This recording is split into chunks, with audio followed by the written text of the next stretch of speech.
Tweet के जवाब देते हुए मालदीव सरकार के मंत्रियों की ओर से आपत्तिजनक शब्दों का इस्तेमाल किया गया। बायकॉट मालदीव्स ऐसा ट्रेंड चल रहा है और उसके साथ साथ मालदीव्स के कुछ लीडर्स और मिनिस्टर हमारे प्राइम मिनिस्टर ऑफ इंडिया पे ऐसे कुछ ट्वीट कर रहे हैं। तो ऐसा क्यों हो रहा है, चलिए जानते हैं। तो ये है मालदीव्स और ये है हमारा भारत देश का लक्षद्वीप आइलैंड, और दोनों ही बहुत सुंदर है। और हमारे भारत देश ने मालदीव्स को नीचा गिराने के लिए ऐसे कोई भी हरकत नहीं की, बट पता नहीं कि बॉयकॉट तक ये बात आ गई है। तो चलिए जानते हैं कि इससे जुड़ी 5 बातें जो हम इस वीडियो में आगे देखने वाले हैं। तो इस वीडियो को जरूर अंत तक देखना। तो रिसेंटली हमारे prime minister of India Lakshadweep visit करने गए और उन्होंने लक्षद्वीप आइलैंड का बहुत आनंद उठाया और उसको प्रमोट भी किया। और उसके साथ साथ लक्षद्वीप आइलैंड के डेवलपमेंट के लिए उन्होंने 1156 करोड़ की इन्वेस्टमेंट भी करी। और इसी बात से मालदीव्स के कुछ लीडर्स और मिनिस्टर ट्वीट करने लगे कि मालदीव्स की बराबरी इंडिया नहीं कर सकता। बट प्रॉब्लम उनकी ये नहीं थी, बल्कि उनकी प्रॉब्लम ये थी कि अब लक्षद्वीप आइलैंड अब मालदीव्स के टक्कर में आ चुका है। अब टूरिज्म के मामले में मालदीव्स को लक्षद्वीप आइलैंड कॉम्पीट कर सकता है इसलिए। और इसी की वजह से हमारे इंडिया के कुछ सेलिब्रिटीज और कई सारे लोगों ने #बॉयकॉट मालदीव्स ऐसा ट्विटर पे ट्रेंड चलाया और लक्षद्वीप आइलैंड को बहुत सपोर्ट किया। और इसी तरह कुछ होटल्स बुकिंग और कई सारे टिकट भी उन्होंने कैंसिल कर दी। और इससे मालदीव टूरिज्म का बहुत ज्यादा नुकसान हुआ और उसी की वजह से उन्होंने इन 3 लीडर्स को सस्पेंड भी कर दिया। तो इसकी शुरुआत हुई थी मालदीव्स के रिसेंट इलेक्शन में, जहां मालदीव्स के लीडर मोहम्मद मुइज़्ज़ू ये इलेक्ट हुए थे। तो उन्होंने एंटी इंडिया स्टैंड लिया, जहां उनको हमारे मिलिट्री एग्जिस्टेंस से प्रॉब्लम होने लगी और उनकी संख्या सिर्फ 75 मिलिट्री पर्सोनल थी। और इसी के दम पे उन्होंने अपना इलेक्शन भी हासिल किया।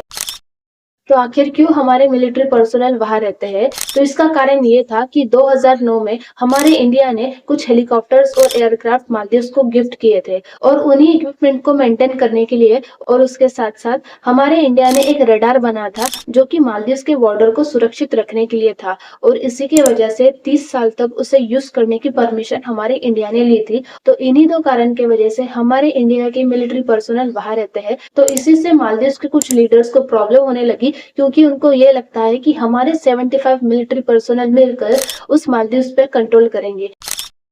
तो मालदीव्स इतना छोटा देश होकर भी और सबसे नियरेस्ट कंट्री हम इंडियंस होने के बाद भी इसमें क्यों प्रॉब्लम्स आ रही है? तो इसकी सबसे बड़ी वजह है चाइना, क्योंकि चाइना हमेशा किसी ना किसी देश को इन्फ्लुएंस करने की कोशिश करता रहता है, क्योंकि वो हमेशा अपने डेप्ट के झांसे में उस देश को फंसाएगा और इसी वजह से उस देश को ना चाहते हुए भी उनकी सुननी पड़ती है, क्योंकि इसी बात से चाइना हर देश पर कंट्रोल करना चाहता है। तो आखिर मालदीव्स के साथ भी यही हुआ कि आखिर मालदीव्स चाइना के इन्फ्लुएंस में आ गया है। और इसके पीछे सबसे बड़ा कारण था चाइना का ट्रेड, क्योंकि अगर चाइना जो कुछ भी ट्रेड करता है वो मालदीव से होकर दूसरे देश में जाता है। तो इसका सबसे बड़ा कारण ये है कि चाइना को अपना ट्रेड करना है। और इसी से अगर मालदीव्स और इंडिया के अच्छे रिलेशंस बनने लगे तो चाइना के ट्रेड में प्रॉब्लम्स आ सकती है। और इसी की वजह से चाइना हम इंडियंस को ग्रो नहीं होने दे रहा है और इसके साथ साथ हमारे जो कुछ भी नियरेस्ट कंट्री है उनको इन्फ्लुएंस करने की कोशिश करता है।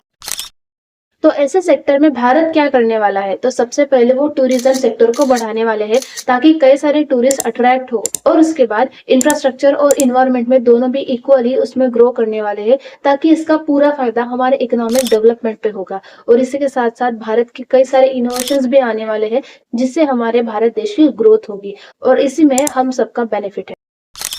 एज अ कंक्लूजन में यही कहना चाहती हूँ कि इंटरनेशनल टूर सबको पसंद है, बट ऐसा क्या हो कि कम से कम पैसों में इंटरनेशनल टूर जैसा हमें आनंद मिले, और वो हमारे ही देश में। तो इसी से हम अपने भारत देश को अच्छी तरह से रिप्रेजेंट भी कर सकते हैं। और कई हद तक ऐसे जो लोग हैं जो हमारे भारत देश पे ट्वीट करते हैं, उनको हम दिखा भी सकते हैं कि हमारा भारत देश कितना महान है और हमारा भारत देश भी किसी देश से कम नहीं है। बाकी आपकी क्या राय है, जरूर कमेंट बॉक्स में शेयर करें। धन्यवाद।